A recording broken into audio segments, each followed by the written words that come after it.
Okay, part three of the senior parent presentation.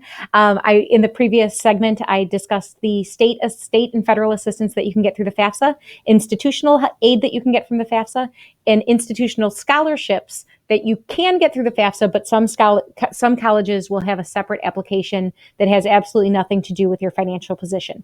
So institutional scholarships are offered by the college or the university that can be based on student major, student activities, student achievements while in high school, all sorts of different things. Your best bet is to go to the college website and type in scholarships, and they're going to have an entire section of scholarships for incoming freshmen. Many out-of-state colleges will have a segment for in-state students as well as out-of-state students, and many times based on a student's GPA or ACT, they might qualify for automatic institutional scholarships, which is great. But sometimes those scholarships do have an extra application process. From past experience, most of those deadlines are December 1st. So if your son or daughter is applying to colleges in September and October, please encourage them to go to the college's financial aid page as well and look up what scholarships are available for freshmen. They can do the applications for the scholarships and never attend that college. It's not a commitment. It's just going to enhance their options when it comes to the end of senior year. So beyond those institutional scholarships, there's a variety of scholarships that are like national scholarships, like the Kohl's Scholarship or the Toyota Scholarship or the Wendy's High School Heisman, that are nationwide scholarships. And then there's some that are just for the state of Illinois or just for our area. Fastweb.com, in my experience, has been one of the best sites as far as getting a ton of information sent to you based on your student demographics, student ethnic background, religious background, all of those things that you can put in about yourself, and then FastWeb just sends the student applications to scholarships that might meet your needs. Those are normally national or state level scholarships, so those are usually pretty competitive. We in the counseling office have a Haiku page that we update scholarships as often as we receive them. So sometimes we might update 5 different scholarship applications in a week. Sometimes, 1 or 2 weeks might go by before we have another one to add. But the students do get an email every time the counseling Haiku page is updated. So scholarship information is pushed out to them through Haiku and their email as we get those applications. So please encourage your son or daughter to check Haiku and look at the scholarship button within our page. Scholarships are available through parent employers, through churches. I know my parents have a account with the International Order of Foresters, and there's a scholarship through them that children and grandchildren of people who have those accounts can apply for. So there's all sorts of random ones out there. Certainly shake the trees within your household to see what scholarships might be available.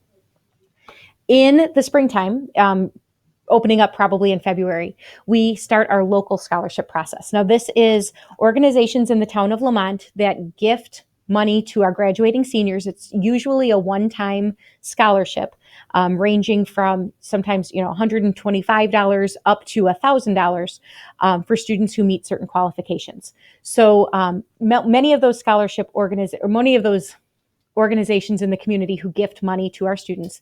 We use one application for students, but then there are some other groups around the community who provide their own application. So we push that information out through Haiku, through email. We tweet it out as often as we can to get students to apply. So those all start rolling in January and February and March. And then those selections are made and those scholarships are given out on Senior Honors Night. So we'll push out more information later in the year. When you get your student aid report, you might find out that your son or daughter qualifies for work-study programs. These are great opportunities for kids to get job experience and also make some money as they're in school. And then also on your student aid report, it is going to talk about student loans.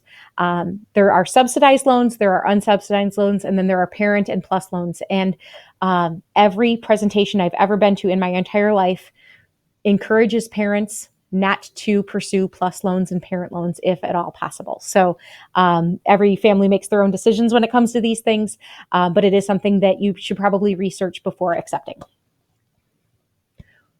As I stated, when we get information here in the counseling office about scholarships, we put it on our Haiku page. So students have a counseling office page in their Haiku. So we put that information out there the day that it comes in. We tweet out reminders for kids to check haiku. We will email students if there's something that is really significant for Lamont students, like the Lamont Chamber of Commerce Scholarship or the Lamont Junior Women's Club, like things that are really specific, we will send to all of the seniors. And then again, the local scholarship application will be available on lhs210.net.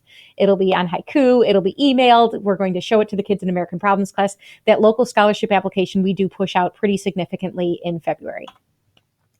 In the springtime, once students are making their decisions about where they're going to attend school, Lamont High School hosts a signing day. This is something that is promoted nationwide to honor, or not to honor, but to signify May 1st, which is the date that students are required to put down their deposits for the fall of the coming year. So once you've received your acceptance letters, kids technically have until May 1st to commit to a school. Many students will choose to do it beforehand because that will guarantee them housing, or it'll guarantee them priority registration and things like that. So it's okay to accept an offer of admission prior to May 1st, but May 1st is the deposit deadline. We are going to celebrate our signing day on April 28th. We have like a mini signing day celebration in the Commons where we have snacks, we have the kids sign where they're going to go to school. We have the kids take pictures, and it's just a celebration of the fact that they've made their decision on where they're going to come. Now, if your son or daughter hasn't made a decision as of May 1st, that's okay. There are many schools that once May 1st comes and goes, they count up how many kids that they have had enroll in deposit. And then if they still have seats available, they will continue to enroll students throughout the summer. So if you have an indecisive child in May, that is okay. Many schools still have space. Most schools actually do have space after May 1st, so not to worry. Deposits are due to the colleges on May 1st, and that will secure your spot for the coming fall. After graduation, we ask students to request their final transcripts through Parchment. Those get uploaded to the colleges in late June. I know that it seems like it's a big delay from the time that we end school in May until we upload those in mid-June, but there's some end of the year procedures that have to happen on our end. They will be uploaded to the college in plenty of time for students to register for their courses for the fall. You will need a copy of your son or daughter's immunization records before they can go to college. You can download those out of Skyward. You can get them from your pediatrician's office. And we still have the hard copies in the nurse's office if you're unable to obtain those in any other way. Before I conclude this presentation, I just want to put out a couple little commercials. One, if your son or daughter enrolls in school a year from now and it's not the right fit, please don't lose heart and don't think that, don't allow your kids to think that it's a failure. I mean, college is a huge decision. It's a huge step in life. And there are kids that transfer all the time. Two of my favorite books on college is Where You Go Is Not Who You'll Be by Frank Bruni. And then there's a new book out called There Is Life After College by Jeffrey Selingo. Both of these schools nail the whole idea that college is a process, and college is it's a different process for every kid. It's not a cookie cutter, one size fits all. So, kids may change their mind. It's not the end of the world. I personally transferred twice when I was in my undergraduate, doing my undergraduate thing, and it's fine. I had to take summer classes to stay caught up, but I still graduated in 4 years with a major and a minor. So it is doable, and they will be okay. My last thought, just this morning, I received an email from Inside Higher Ed, and a research study just came out that said that kids who go into college undeclared actually have higher graduation rates than those who declare a major right off the board.